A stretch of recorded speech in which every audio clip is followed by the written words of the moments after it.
me, I'm not going away, but I'm gonna try and shut off my work notifications so they're not pinging. And then Kristen, if you want to go ahead and share your screen. I figure it's now 3:03. Maybe we should start. And actually, Connor and Carolyn, let me just, before we start, I just want to introduce myself. I'm Pam Hearn. I work in the Center for Career Development. I'm Director of Employer Engagement. I've been at the college. This is actually my 19th academic year. Holy Cross is great. We have great students who become great alumni. We have great employers. So there's absolutely no reason for me to leave. I just stay. And Kristen Hill is one of our preferred or partner employers who, like she said, has been recruiting at Holy Cross for 5 years now. And she has a great way of presenting herself to people. And I felt like she'd be a really good presenter for this session. She's got a lot of excitement, enthusiasm, and loves Holy Cross. So that's one of the reasons why I asked Kristen to present to students today. So thank you very much for coming, Kristen. And hopefully we'll have some more students join. But if not, Connor and Carolyn, you have Kristen at your disposal. And yeah, I mean, I love smaller sessions. I really do want today to be more of that conversational feel. So hopefully we can just kind of get through this together. But as Pam said, my name is Kristen Hill. I currently serve as a recruiter with City Year, but before I joined them as staff, I actually did a service year with the organization right after I graduated. So I know you guys are still like deep in college, but City Year was definitely a great step for me. I think it gave me a lot of the professional confidence that I had today. And, you know, coming out of college, it can be very nerve-wracking operating that professional world, especially as a young professional. And so in my job as a recruiter, my goal is to meet students where they're at and kind of hopefully like ease you a little bit in recognizing that employers, although we're here to do a job and we want to find great professional candidates, at the end of the day, we're people too. And so I really like to make sure that the connections I'm making with students are authentic, and we're able to work together as far as like helping them figure out what comes next. So that's kind of the approach I take. And I think part of the reason why I love Holy Cross students is you all are always like ready to go. There's so many great programs that you have on campus that you can get involved in. So you all are always really well suited for the position here at City Year, but also elsewhere. So like Pam said, you guys are in good hands at Holy Cross. But today our session is going to be on virtual interviewing. As I'm sure you all are getting used to this whole virtual space now that we're still deep in this pandemic. And the reality of the world is that virtual interviews are going to be a staple in your professional experience, probably for quite a while. And I know that for me personally, you know, in college, I had experience doing in-person interviews, but I definitely did not have experience doing a virtual interview. And with that new space comes new worries and anxieties. So hopefully today, what I'm really hoping to aim to do is kind of get you guys familiar with what the virtual interview space can look like and feel like, and set you guys up for some success with some do's and don'ts. And hopefully have you all leave this session feeling a little bit more relaxed, and also feeling better prepared to tackle this virtual space that we're now all living in. So what I'm going to do is I'm going to share my screen. So give me 1 second. All right, I can see your faces. Can you guys just give me a thumbs up if you can see the presentation? Perfect. Thank you, Pam. All right. All right, preparing for a video interview or a virtual interview. So here at City Year, oftentimes we like to start any meetings or training sessions with a quote that kind of helps center us on what we'll be talking about that day. So I chose this quote. It says, "One important key to success is self-confidence. An important key to self-confidence is preparation." And I love this quote because I think this really pulls out the two things that you need to be successful within that virtual space. Self-confidence, when we have it, we're on, right? We feel so much more so much better about what we're saying, how we're saying it, and we leave spaces feeling like, wow, I did a good job, I left a good impression.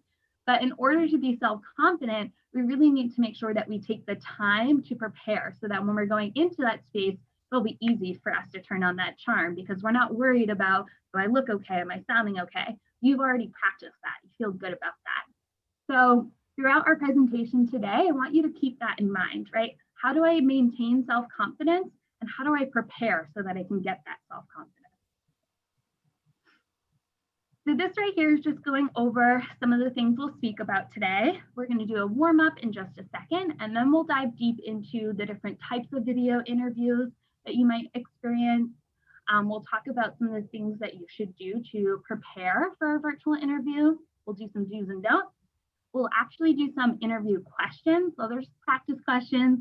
No need to get like anxious over that, just a way for us to kind of start practicing this, like, how do we get prepared?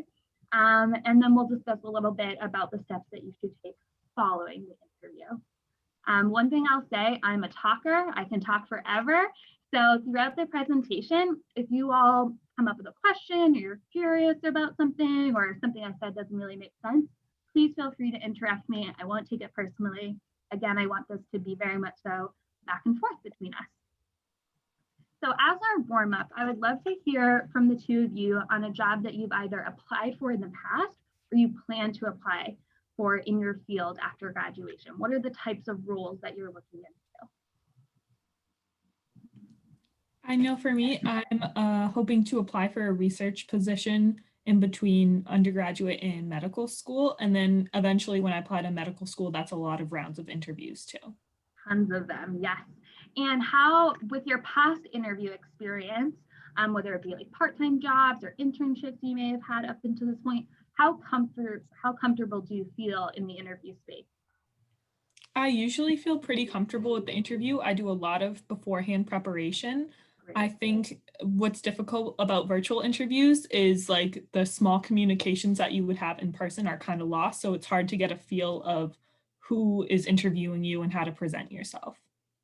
I hear that. All right, Connor, how about yourself? Yeah, so I want to work in consulting. And so starting not this summer, because my uncle was a consultant and I talked to him for a while the other day. I won't be interning in consulting this summer, but next summer I really want to intern there. And I know the interview plays a big role in that recruiting process. So. Awesome. So it's great to hear that y'all have had some experience with interviews in the past, and you're really starting to think critically about what comes next as far as the jobs you're interested in and recognizing the importance of that interview stage, right? The interview, if you had to submit an application, it really is the first time in the, the application or hiring process where the employer is getting to know you on a personal note, right? We can sit down, we can look at a resume, we can look at a written application, but we're only getting part of the picture. And so as an employer, when I do interviews, as well as when I've been interviewed, the whole purpose is for them to get a feel for you as a person, right? They want to know, your work style, they want to know some of your strengths, but ultimately, a large part of the interview is making that impression on them, right? Having that connection. And I know for me, I do great in-person interviews, but virtual interviews has never been my forte because I'm not able to put on that charm that I normally do in person, right? So how do you take that charm and all of that goodness that you have and harness it into a virtual interview? So we're going to talk a little bit about that today. All right, so when you are, I don't know if you guys can see this, but I feel like it might be distracting for you. When you are doing video interviews, there's typically three classic types. When I look at these three different types, some of them I'm like, oh, I'd rather that one over this. That one's kind of hard. That one's all right. So each interview type, when it comes to the virtual space, has its pros and cons, in my opinion. So the first one I'll talk about is the one-way interview. So typically this interview consists of the employer or business sending you a pre-recorded video that will have maybe some background information and then pose some sort of question to you. And then within this platform that they've sent you, how you're going to respond back is by recording yourself and providing a response to the question posed. I think one thing that is the most difficult about this type of interview is that oftentimes you have only a certain amount of time allotted to answer the question. And as I said earlier, I talk a lot. I remember doing one of these one-way interviews and I was like, I'm never going to get this job. Like, I cannot get my answers concise enough. And the pressure of seeing that time tick down, I was like, oh no, oh no. So I think with one-way interviews, it is particularly important that you are prepared, right? You've done all of your research, and we'll talk a little bit more about how to do that research. But I think specifically with the one-way interview, it is the most important to do your research, but also practice answering some interview questions. That way, when you finally get the question to you, you're able to, you kind of practice that timing of your answers, and you have that background knowledge that you can pull on so you can quickly answer the question. So that one, I think, takes almost more preparation than some of the other ones, in my opinion. And can I just jump in for 1 sec? Yeah, please, Pam. So I just want to let students know that we have something called Interview Stream, which you can access through Handshake, and you can practice a video recording of yourself. So when companies started doing this, we purchased that software, and it is fantastic in order to practice. Yeah, man, I'm wishing more and more every day I was a Holy Cross student, because that would have been so helpful. The first time I did a one-way interview, it was like a whole new world for me. Right. Yeah, it's hard. Practice. That's a great point, Pam. So for two-way interviewing, I would say that this is going to be the most similar to when you're doing an in-person interview that is one-on-one. So with the two-way interview, typically the employer and the candidate are going to be face-to-face over webcam, could be using Zoom, Skype. And I would say with this one again is going to be most like your typical interview experience. So I feel as though this one is, the one you're going to be most comfortable in, because it does have a lot of similarities to that in-person one, where you're able to see the person, kind of pick up on their body language a little bit. And I love the two-way interview because I think it really allows you as the candidate, especially on the virtual platform, to really set yourself up for success as far as the environment that you're in, right? You have so much more control over, what's around you, what you're able to see during the interview. And so I find that the two-way interview, for me personally, is the most desirable virtual interview to take part in. The next one is going to be the conference interview.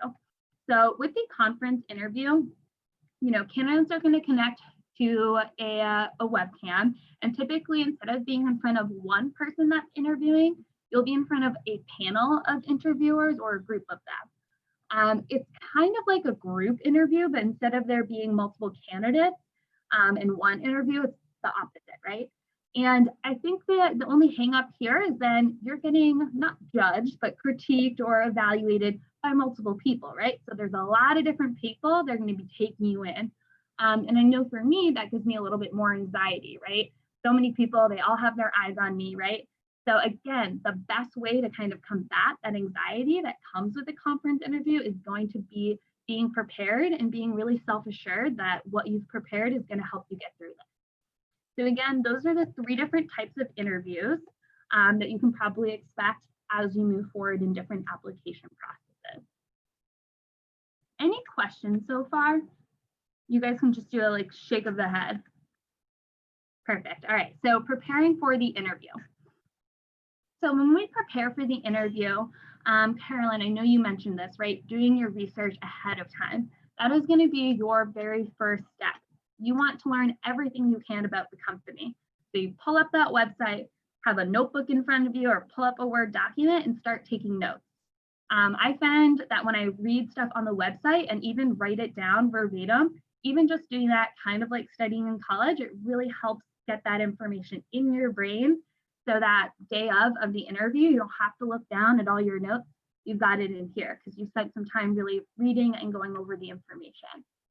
I would say the most important things that you should check out on a company's website is their mission, right? You want to know what they're about, what they're doing, and why they're doing it. Because I can't tell you the amount of times I've started an interview for City Year and I've been like, tell me what you know about City Year. And someone's been like, well, I applied to a whole lot of things. I can't quite remember. Or you work for kids, but that's all I know, right? And right off the bat, that's the first question I'm asking. So right off the bat, I'm gaining an understanding of how ready are you for this, and how much, like, how committed are you to this, right? How much does this mean to you? And if you're showing up on that first question with a very wishy-washy answer, right off the bat, I'm gonna kind of not take this interview as seriously as you would want me to, right?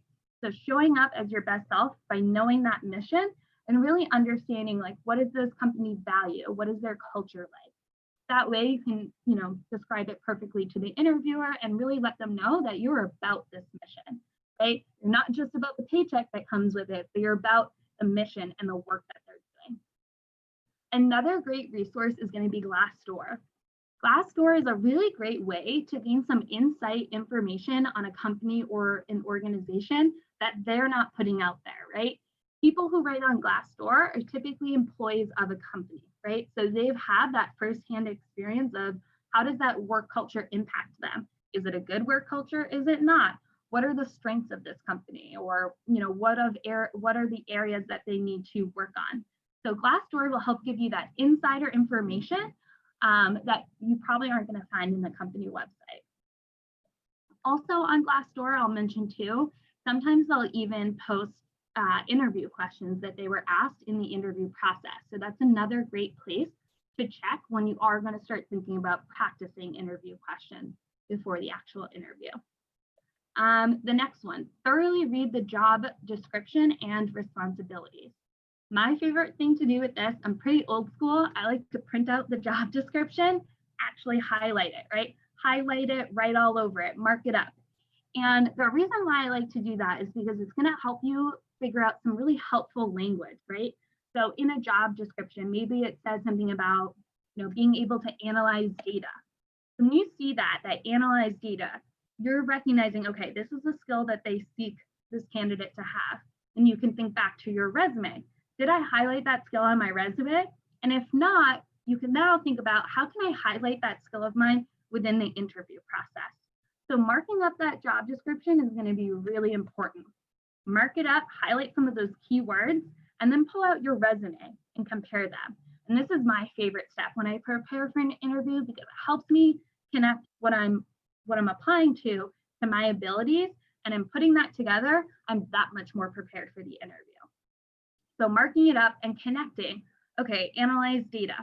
What past positions have you had on your resume that you analyze data? So you know that you can use that experience of yours as an example, right? So it's all about connecting the responsibilities and the requirements of the job to your skill set on your own resume. So it's kind of like a dual relationship there. So research and practice typical interview questions. So what we'll do at the end is we are going to practice some typical interview questions.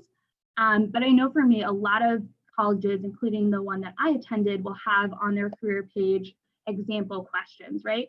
Plow through those, right? Start going through them, coming up with some answers. The more you practice, the more you're going to be caught off guard, right? There's nothing worse, especially in an interview when you're caught off guard and you're like, I haven't even given any thought to that, right? But at least if you see the question in advance, you can come up with a few examples that you can kind of pull from. Ooh. Going back here. So yeah, this kind of leads right into the last point, which is prepare specific examples from your experience. So I'll give an example for you all. When I was applying to serve with Citier, one of their short answer questions, and then it also ended up being a question on the interview, was talking about how I worked as part of a diverse group of people on a diverse team. How have I functioned? How have I done that? And so at the time, to be quite honest, especially going to the school that I did and my experiences, I hadn't been a part of many diverse groups. However, one that was definitely diverse was my time working as a waitress in the various restaurants. And a lot of people want to write that experience off, but that experience is truly the first time where I was working with people from different backgrounds, different cultures, who spoke different languages than I did, who were different ages. And I was able to then think, okay, this may not be like the coolest of experiences to share, right? But how can I leverage this and really make it show that I picked up that skill? So that's what you want to do. You want to go through your resume, each experience, and connect that experience to a skill, whether it be demonstrating your leadership ability, your ability to work as part of a team. So you want to connect the ability and the skill to your experiences so that in the interview, when you're asked to give examples of something, you have them already kind of planned out for yourself. All right, so some do's and don'ts of the interview. So I think one of the best parts of a virtual interview that you're not able to control in an in-person interview is your environment, right? When you go to an in-person interview, you're typically walking into a new office or space that you've never been before. You're surrounded by people you've never met before, sounds that you may not have accounted for, smells, you name it, right? You're walking into a whole new environment. But with a virtual interview, you really have an opportunity to set yourself up for success. You know, you want to make sure some really key things, right? Make sure that you're going to be in a quiet place, somewhere where you won't get distracted, because over an interview, right? You see me, I'm looking at the screen, but if I'm looking over here, talking, looking over there, that's not going to be great, right? So when you're setting yourself up for success within your environment, you want to pick a quiet room. Could be a campus study room. It could be at home if you don't have loud roommates. You know, it could be in a classroom on campus. I know that a lot of the schools I partner with, the Career Center also offers up spaces for interviews and things like that. So really making sure that the space that you're in, you feel comfortable in.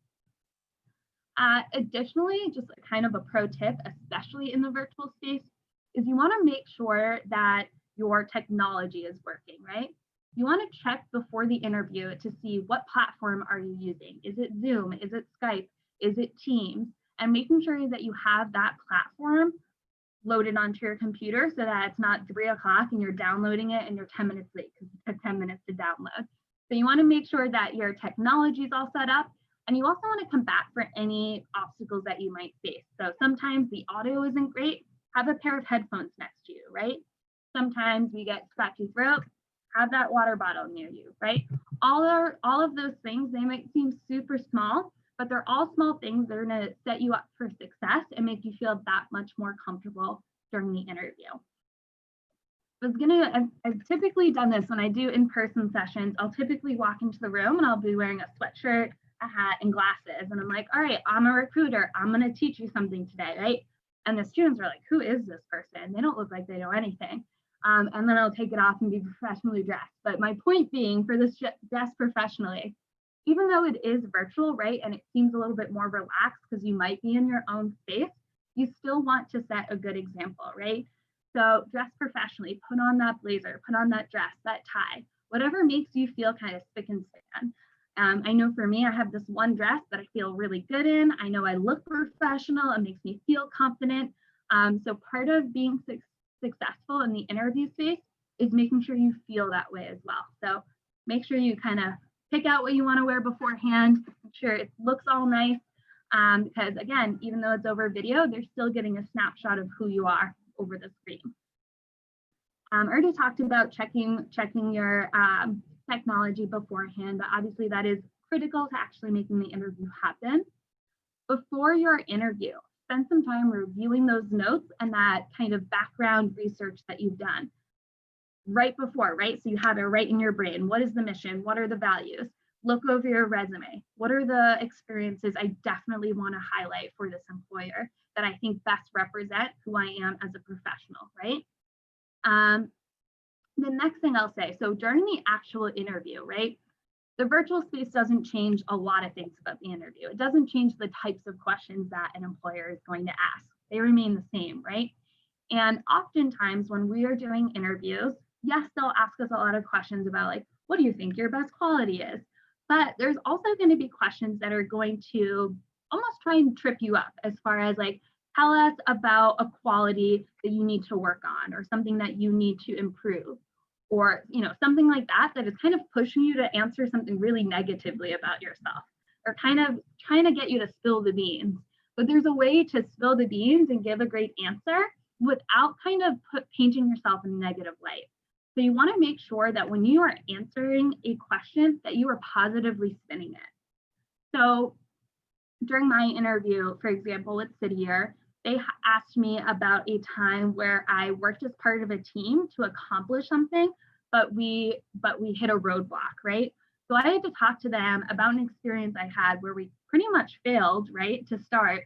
But in order to answer that question, yes, I had to be honest about the experience, but I flipped it, right? So in the tail end, I got honest, but then you kind of clean it up. And I say, well, although we hit this barrier, right, we didn't budget correctly, we were then able to do XYZ, and I used XYZ skills of myself, right? So there's an easy way to kind of flip those questions. So I always say, answer that pro con, right? The good thing and the con, right? You want to do them together, never just do the con. Again, kind of looping back to what I said before, you want to make sure that just like in an in-person interview, you're giving the interviewer all of your attention. You want to be making eye contact. I always tell people to smile, because if you smile, you sound nicer, you sound more excited about what you're actually speaking about. So again, small things, but these small things can add up to really make a big difference when you're interviewing. Lastly, this is kind of going to help you with your follow-up after the interview. You want to make sure you have the contact information of the individual that you're interviewing with. That way your follow-up can be strong. You can make sure you know exactly who you're sending that thank you card to, and exactly who you might point your questions to if you need to follow up on a timeline for when you might hear back about your position that you've applied to. All right, some don'ts. I'm going to go through these pretty quickly because I think y'all are probably pretty familiar with some of these don'ts. You do not want to wait until last minute. Like I said, and I'm sure you guys have experienced on all of your Zoom virtual classes, technology problems do happen. Combat them ahead of time. Get ahead of it. I always try and tell people sign on 30 minutes before you're supposed to be on. Make sure you can log in. Make sure your audio is working. Now, one plus to a virtual interview is that they can't see typically what's in front of you. Like, you guys cannot see if I have a book, a pen, anything in front of me. And I always like, whether it's an in-person or virtual interview, to at least have my resume in front of me when I'm doing the interview. And what's cool about the virtual space is you'll be able to have all those papers that you've marked up and done your research on right in front of you. And I definitely think as you're getting asked questions, it's totally fair to glance down to get that kind of jog your memory on what you might want to speak about. But by no means do you want to take these eyeballs and leave them down, right? Again, in person, you would never do that. You want to make sure in the virtual setting, you're still maintaining good eye contact, despite being able to have your notes kind of everywhere and not having them see you. Obviously, don't forget your interviewer's name.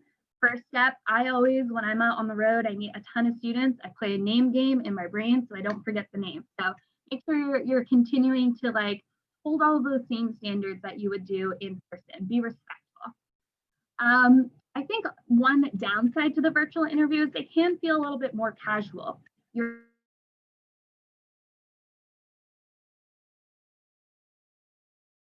somewhere where you feel more comfortable. You want to just be mindful of how you're speaking throughout your interview, right? You don't want to come off too casual.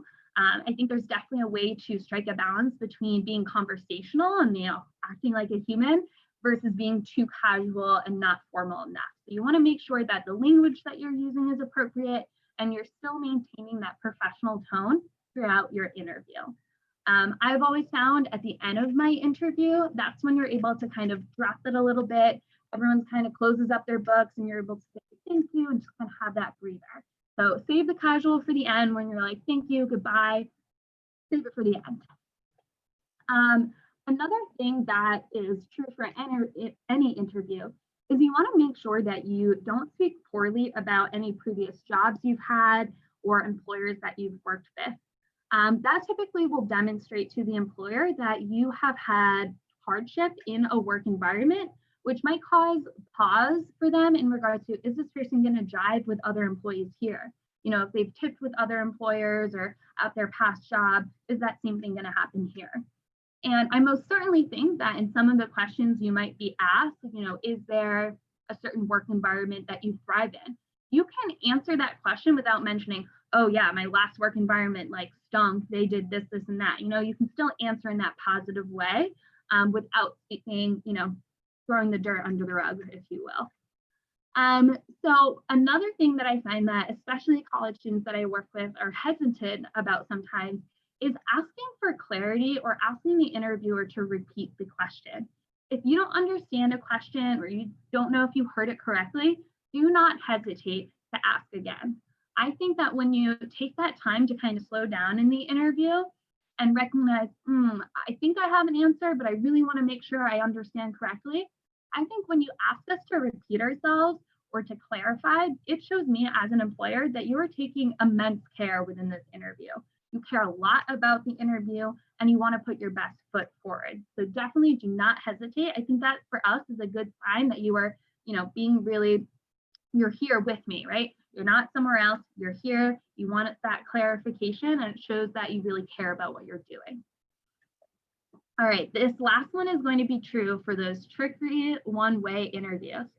So when you have a one-way interview, oftentimes when you record yourself, you'll have an option to re-record yourself. Sometimes it's once, sometimes it's twice, sometimes infinity amount of times. However, be mindful of this, right?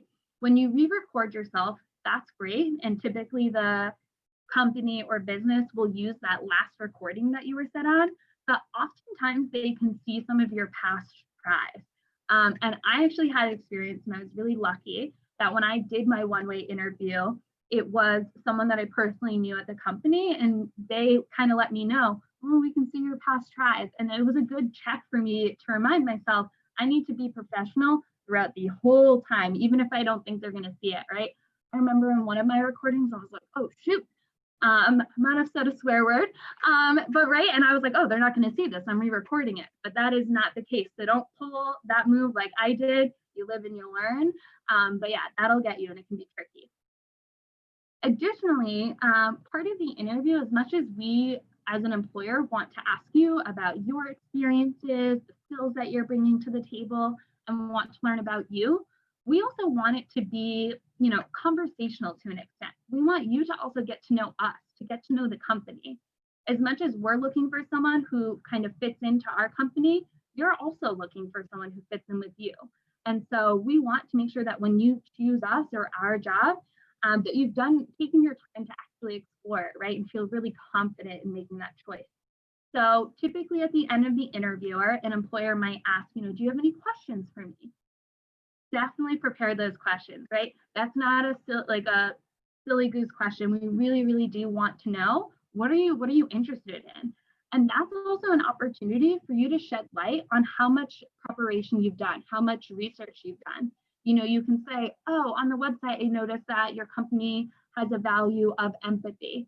How do you feel like in your current role, you're able to exhibit that? Or, I recognize that this is like a great place to work. I've seen so many great reviews, but I would love to hear from you on what do you think is the most difficult part of this job? All of that goes to demonstrate to us, the employer, that you've done your research. Again, you're taking the care and you've been really thoughtful about this opportunity specifically. And I have actually gotten jobs and offers because of that. I've had employers reach out to me and say, you actually shined in the interview process because you showed up with thoughtful questions. And asking those questions at the end can really help convey, again, that back and forth, make it more conversational. So that's a really key part to kind of wrap up your interview, the pretty little bow. All right, so interview questions. Let me just double check the time. We have a great amount of time. So the next few slides are some examples of questions that you might receive in a virtual interview. I'm happy to kind of go over some of these questions if you all are up to doing some practice. I would love to at least do practice on one of these questions with each of you and have you kind of answer it about a role you've applied to in the past or a role you may apply to in the future. So what makes you a good candidate for this role, right? Right off the bat, we're not hiding anything. We want to specifically know from you, what are you bringing to the table, right? This is not time to just say, oh, I'm really good at this. Like, we want you to shine, right? So be confident, take pride in what you are bringing to the table. This is not a space to be humble. This is a space to brag. Let us know, what are you bringing to the table? All right, so this is the question I'm going to ask you to practice with me, because I think this is a question that is pretty applicable across the board, no matter what type of job you're applying to. So in what type of work environment do you thrive, and what type of work environment challenges you? So Connor, Carolyn, I'll give you guys a minute to kind of think through this. I know I'm putting you on the spot, but it's very interview-like. So with that said, if either of you are ready, I would love to hear just a practice answer. And again, this isn't high stakes. This is just us doing some practice. So in what type of work environment do you thrive, and what type of work environment challenges you? For me, I usually thrive in work environments in which we have a team problem, and then we each can decide which aspect of it to handle based on our skills and our experiences, and then we come together and collaborate to give a succinct answer. Normally, I am challenged in environments in which it's solely independent work. However, I feel I can bring my own skills into there and really demonstrate my own capabilities. That was awesome, Carolyn. What I love that you did there is, again, you highlighted some skills of yours, your ability to work as part of that team, and also recognizing that when working a part of a team, each person brings something different to the table. So I heard you and I was like, oh, she recognizes strengths in others, check. And what I loved about the second part of your answer, when you talked about an environment that challenges you, you said an environment that is solely independent based. And although that was kind of like a little bit of a negative, right? You're showing them a little bit of your downside. You flipped it right at the end by saying, although I can struggle in that area, I know that I have a lot to bring to that as well, right? That was a really great way of doing that like con pro answer. So awesome job. How about yourself, Connor? How would you tackle this one? So I thrive in a collaborative environment because I think I really benefit from being able to bounce ideas off other people and being able to communicate with other people to solve a problem. And a work environment that definitely challenges me is being assigned a task and having to do it all on my own. But at the same time, I think when I have to do these independent tasks, I'm able to figure out skills that I didn't even know I had before, and I'm able to use them as best as I can. Connor, you guys are hitting it out of the park. If only I was hiring today, you guys would have the job on the spot. Again, you use that con pro really perfectly, right? A lot of the questions you're asked, they're going to try and want to pull that con out of you. But it's up to you to flip it and say, well, even though I have this downside, here's my pro. Here's how I overcome that, right? That was really awesome at the end, how you talked about how it helps you hone in on new skills that you didn't have. And that is so true. And I think any employer has probably experienced that themselves. So they'll connect with you on a very human level in that moment. That was an awesome job, you two, on, being professional, connecting that human element, and using that con pro technique. Great job. I won't make you answer this. We'll just go over the next couple. So tell me about a time where you were working on a long-term project or toward a long-term goal. This one is on here. Like I said, this is a question we asked at City Year. And with all of these practice questions that we're kind of talking about today, again, doing what we just did on that last question, giving yourself a chance to practice an answer, even if it's not about a specific job or a specific role, how would you generally answer that question? And I think the more you kind of go over those long list of questions, I found online like a list of 100 questions you could be asked in an interview.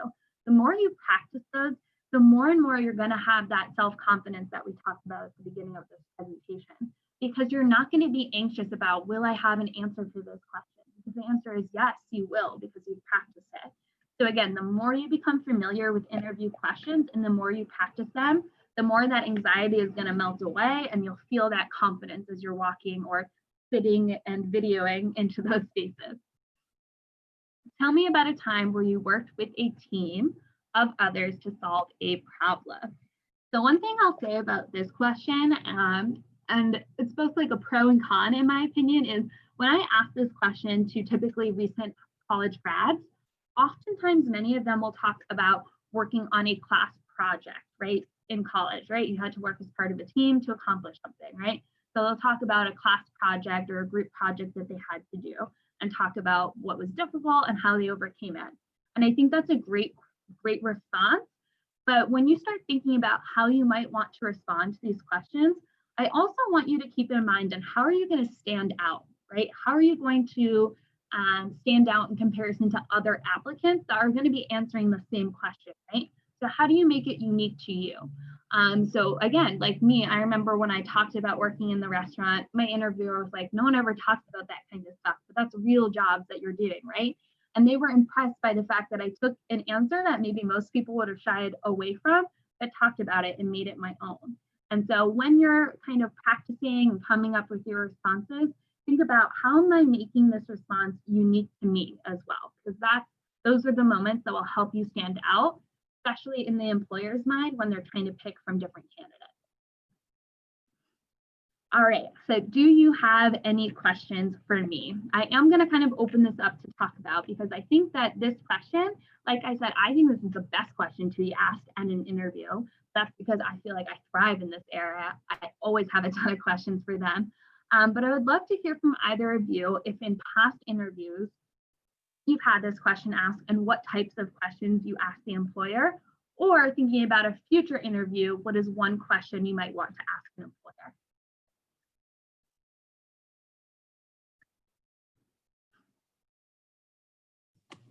I usually ask about something maybe they mentioned within the interview.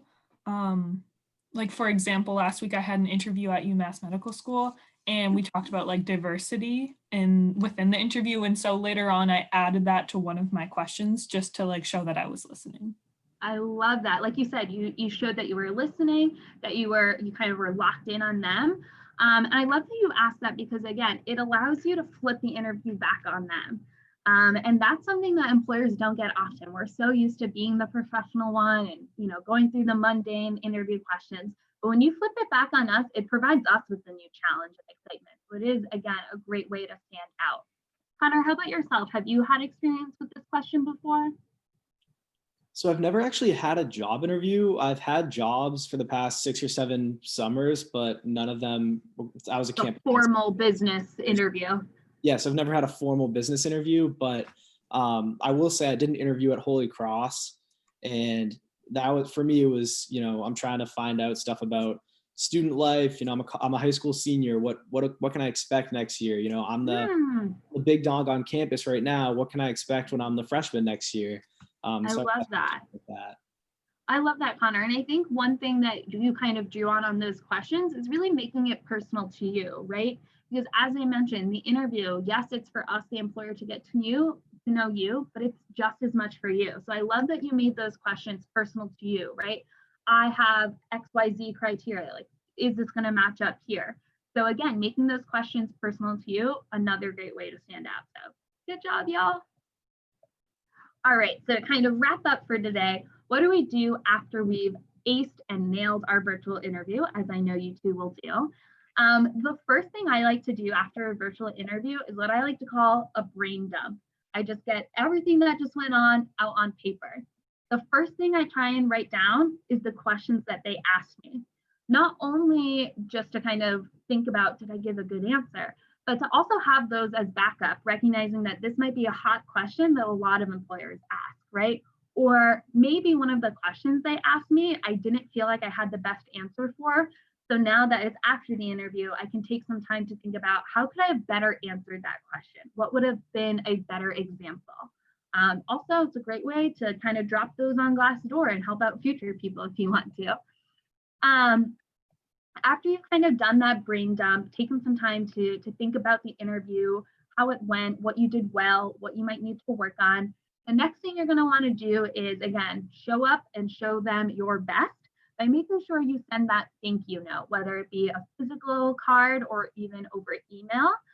It's just a way to, again, show them that you cared, that you appreciated the time that they took, and that you're not wasting their time, right? So it's a really great way to, again, put your best foot forward and leave that lasting impression on the employer.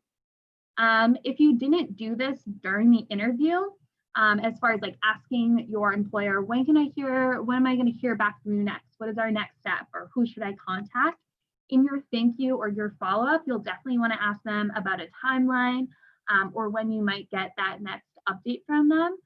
That way you can, again, once again, show how interested and excited you are, but also give yourself some solace in knowing, like, okay, I'm going to be anxious on knowing whether or not I get this, but I know on this date is when I'll hear back, right? So it's kind of doing two things for you. So that wraps up as far as some of the best tips and tricks I have for virtual interviews. I would love to open it up to either of you two or Pam if anyone has any questions in general, either about anything I covered today or even something else that I didn't cover that you're wondering about. I just want to jump in about the thank you notes. And Kristen, you mentioned writing a handwritten thank you note. We usually recommend for students, if you feel really strongly about sending a follow-up thank you note where you write it, that's great. But we would also recommend that you do an email thank you within the first 24 hours after your interview for maximum impact. So a lot of times if a recruiter, for instance, is coming to campus or doing virtual campus interviews in one day at Holy Cross, if you don't send a thank you note and all the other students do, or your thank you note's coming later, then you might be taken out of the process because they're deciding that day or within the, so I Great would point, always Pam. Yep. say Time that. is of the essence. And one question that I typically ask or recommend students ask in an interview that, Kristen, you talked about flipping the tables. At the end, after you've asked several questions of the employer, to say, Kristen, this is my top choice. I really want to work at City Year. Tell me what else I can do to convince you that I'm the best person for this job. I love that. In that question, you just stated, this is my top choice. No recruiter can assume that this is your top choice. That they're probably assuming that you're interviewing with multiple companies. So by you saying, this is my top choice, but only say that to one company. You can't say that to every single company. And then you're saying, what more can I do to convince you? So then if they have any doubts or any thoughts about you as a candidate, they're going to bring it up right now. I love that, Pam. That is a great, really great tip. Yeah, it's one of my favorite questions, and I always recommend it to students. Whether they do it or not, I'm not sure. They should, because as an employer, I'd be like, oh yeah, all right. Number one choice. I love it. And that's, I mean, in my interview at Holy Cross a million years ago, that is what I asked. And then just another thing about thank you notes too, if you are interviewing with multiple people, as Kristen suggested, you want to make sure that you send a thank you note, a little different thank you note to each person, so that you're not sending the same exact thank you note, because at the end of the day, they're going to compare notes. They're going to compare thank you notes. They're going to say, hey, did Connor send a thank you note? Were there any grammatical errors in it? And what did it say? Because if Connor's thank you note to Kristen and I is the same, well, Connor didn't take that extra step to, differentiate between, a lot of times in an interview, you can kind of tell that your interviewer is interested in one space, for instance. And so you want to make sure you're addressing kind of their needs or their interests or their questions that they may have asked you. So that's important. Any questions, Connor or Carolyn, before we wrap up today? Normally I like to go in with written down questions, and like most of the time I can memorize them. Would it be best if, like, when hearing those answers, to like not be writing at all during the interview, or is like writing showing that you're like actively listening? That's a really great question. And I think, again, it's all about striking a balance, because your first priority is going to make sure that the person who's interviewing really feels like they have your attention, right? And if I, this whole time we were talking, we're writing down, like, especially at career fairs, when someone's telling me information, I'm trying to write it down. But when I'm doing that, I'm not connecting with them, right? I'm not giving that eye contact, and it might feel really cold. And so it's important to, if you're going to be writing it down, make it very few and rare and in between, right? And make sure that it's like abbreviated notes. So kind of have a shorthand for yourself. I know that for me, that's what I'll do. I'll write down like one word that will trigger my memory and like, okay, that's what I wanted to ask, or that was a good point. So in the virtual interview, especially because we are losing that in person and that like human element of it, I think it's especially important to maintain eye contact. So I think, every so often, if you want to quickly write down something and then give them your full attention, I think that's totally cool. But don't want to be like writing down a novel as you're doing the interview, because I'll never see your eyes. Yeah, and I think it's perfectly acceptable to pull out questions that you have prepared. That shows the employer, wow, they've got questions all prepared for me. And make sure that you prepare multiple questions, because oftentimes what happens during the course of the interview is some of your questions are going to get answered, and then of course you can't ask them. So you want to make sure you have an arsenal of questions at the end when it's your time.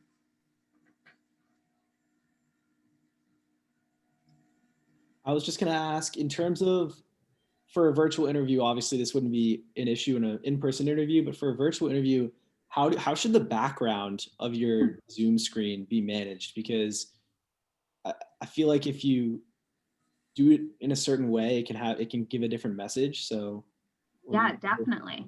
Yeah, it's been really interesting too, now that we've entered the pandemic and this virtual space, everything is virtual now. I think there is common understanding that people are kind of letting people off the hook nowadays of recognizing that we're all in weird circumstances.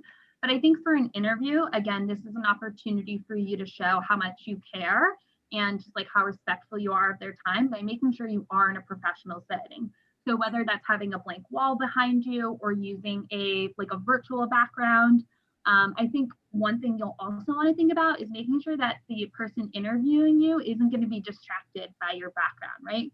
So like Carolyn right now, for example, I can see all these pictures on her wall and I'm like, what is that in the background? Is that an award? I wonder what she got an award for. You know, that's things going through my brain and like, yeah, that's my problem. But that might then take my attention away from the wonderful answer that Carolyn's giving me, right? So I think, again, you want to just be respectful and professional. So I think having as plain of a background as possible, like I think with your background, like the curtain and the plant, totally fine, right? It's still very relaxed, very like kind of nonchalant. I think the less busy you have it, the better, because it'll just, again, really keep the focus on you and the interviewer. And again, if you're ever worried, just download like a virtual background. That way you don't have to show anything if you can't get into a more private space. I know here at City Year, and I don't know if Holy Cross has them, but like a lot of places I'm working, they're like creating like a, you know, like a logo on a virtual background that you can put up behind you. So anything like that.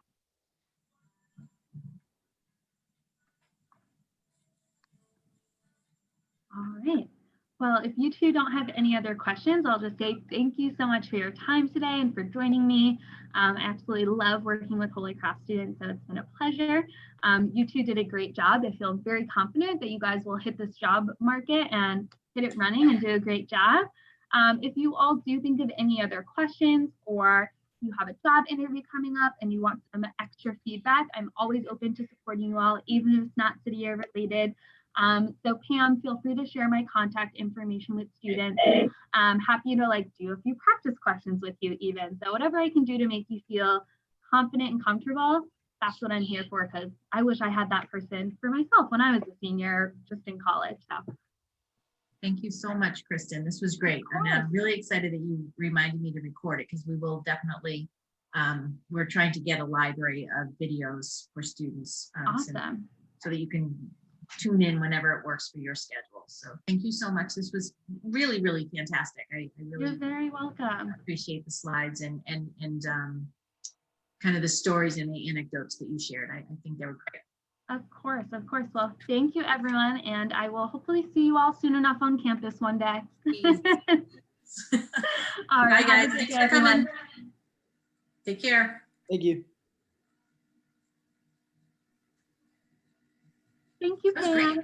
It was great. Awesome. Sorry that it was just 2 students. No, honestly, whether it's 2 or 100 doesn't matter to me. I'm going to make them get involved anyway. So Yeah, with 2 people, they have no choice but to get involved. So no problem at all.